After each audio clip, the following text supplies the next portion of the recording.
Ola, bo día a todos e todas, bo día a todos os ribeirenses que, como sempre, pois nos queren escoitar en esta dación de contas do que se está facendo no traballo diario para intentar que esta pandemia nos alcance o menos posible. Hoxe, como sempre, empezamos polo capítulo de agradecimentos. Agradecimentos á empresa de limpieza e recollida do lixo, a Urbaser, que nos ten doado 30 máscaras para poder seguir con esa campaña para cando o comercio abra, poder darlle a todos e a cada un deles non só esas máscaras, sino tamén as pantallas para poder proteger os seus negocios. Por outra parte, agradecimentos tamén á farmacia Francisco Ruiz, ten doado o que son 15 botes de gel e 100 mascarillas que permiten continuar co reparto domiciliario, un reparto que hoxe está na parroquia de Aguiño, unha parroquia que intentaremos acabar mañán, e hoxe está no terreo, digamos, comprendido entre que é a parte de arriba da carretera Francisco Lorenzo, é dicir, a que vai entre o cruce que vai para Couso, co que é o Porto, toda aquela zona sin chegar pois ao comenzo da Aguiño, á zona do colegio, máis ben a esa zona de Listres de arriba. Polo tanto, hoxe estarán por todas esas casas, como decía, espero que mañán podan acabar con todo o que é Aguiño. Por outra parte, a Policía Local ten feito no día de onte o que foi unha denuncia, o que foi un requerimento. Como sempre, pois lle pedimos á xente que por favor cumpla, porque o peor ven sendo non só o paso a súa saúde, senón en estes casos tamén para algunha economía. Por outra parte, os grupos de traballo que tiñamos constituído para estudiar medidas específicas de desescalada, pois xa están constituídos, en este caso no que é de turismo activo, donde estarán representadas a empresa GECO, Ría Rosa e Golfiño. Por outra parte, na hostelería, onde están representados tamén a través de o que son os propietarios de o Hotel do Ventos Vellos e do Bar. No comercio temos unha tenda de complementos, unha tenda de roupa e outra que ten que ver co mundo da perruquería. Por lo tanto, esos son os grupos de traballo no que intentaremos levar adiante medidas específicas, aparte das que xa se teñen acordado, que son as que algunha delas mencionábamos ao comenzo da miña intervención. En canto aos vídeos de sempre, bueno, eu creo que ao responsable de un dos grupos de traballo máis importantes en estos momentos, o GAEN, o Grupo de Emergencias, que tamén coordina toda a acción de protección civil, ao ser responsable Marcos Fernández, ao cual felicito, e a través de esa felicitación que vaya extensiva a todos e cada un dos que compoñen o servicio que el dirixe. Por outra parte, un ciclista no seu momento profesional en aquel equipo tamén galego, Camping Xacomeo, que nos fixo disfrutar nas voltas a España, que hoxe en día pois rexenta a empresa M Sport, que ven cubrindo eventos deportivos, e tamén aquí en Ribeira, Ezequiel Mosquera. E por outra parte, o componente de un grupo musical que estuvo nas festas de Ribeira fai 2 anos, o Grupo de Vicio, ele é un dos seus componentes, Nacho Gotor. A todos eles, como sempre, gracias. E ao resto, xa vamos moi adiantados no que é este tempo de confinamiento. Cada vez se abren máis as portas para todos. Este é o momento máis difícil, o momento de non abusar desa pequena libertad que cada vez temos, e por eso eu vos animo a seguir cumplindo cas normas. Ánimo Ribeira, arriba Ribeira, que xuntos vamos a conseguir sen duda. Ánimo Ribeira. Hola, bos días, chamo-me Marcos Fernández, son o xefe municipal de Emergencias e Protección Civil. Quero transmitirvos unha mensaxe de ánimo a todos os vecinos de Ribeira. Levamos 46 días de confinamento, pero bueno, quero que sepades que estamos traballando, estamos facendo todo o posible para salir pronto desta situación.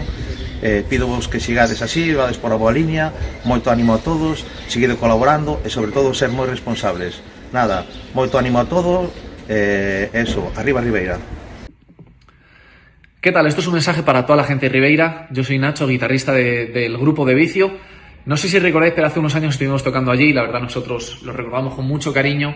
Fue una noche muy bonita y nada, quería mandaros un mensaje de ánimo, de apoyo. Estamos atravesando una situación muy delicada y muy difícil, pero bueno, juntos vamos a superarlo, juntos vamos a hacer que todo vuelva a la normalidad. y ojalá nos veamos pronto y podamos ir otra vez a Galicia, que nos encanta estar allí y tocar allí. Un abrazo a todos. Bo día a todos, veciños de Ribeira. Son Ezequiel Mosquera. Aquí me tendes subido a este trebello, aparato mal chamado rodillo. Digo mal chamado rodillo porque é unha auténtica máquina de tortura para min. Eu era dos que cando competía pois prefería, aínda que caera o ciclón Hortensia, eu saía á estrada. Pero bueno, agora este ciclón é algo máis grande que o ciclón Hortensia.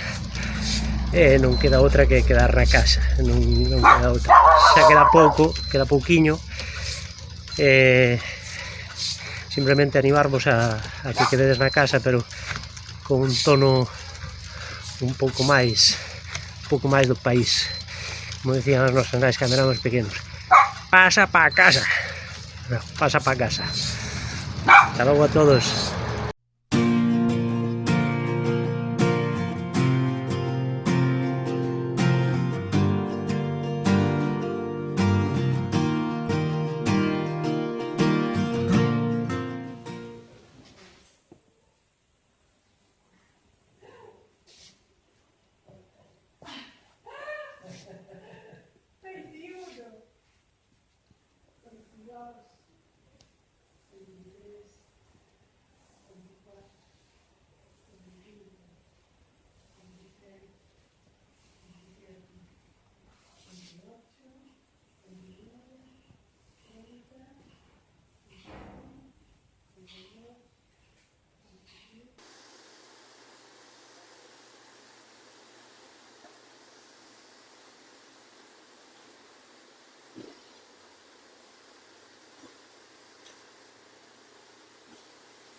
So dança samba, vai, vai, vai, vai, vai. So dança samba,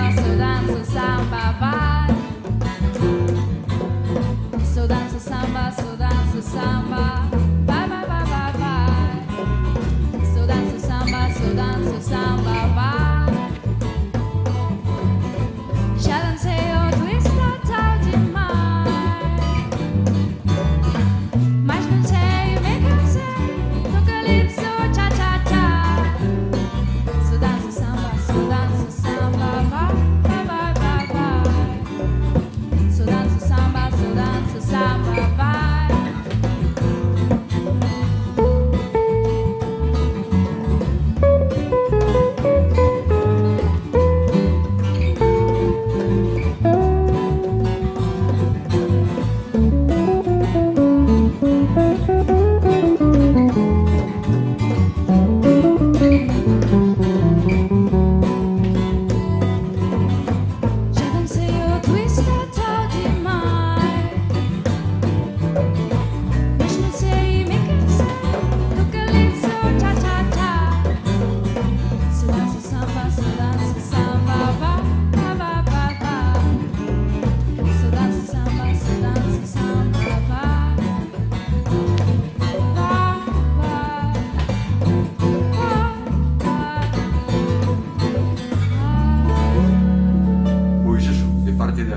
a quedar todo o mundo na casa. Estamos pasando por un momento moi crítico aquí no noso país e temos que ter paciencia e quedar todos na casa. Boas, son Javi da Liaxe e, bueno, agardo que estades levando o mellor posible todo isto. E, sin máis, hai que resignarse e tomalo con calma e levalo o mellor posible. Así que xa sabedes, quedad na casa. Xa sabedes, danza de samba, pero na casa. Danzamos na casa, na casa. Na casa, na casa, na casa, na casa. Vai. Queda na casa.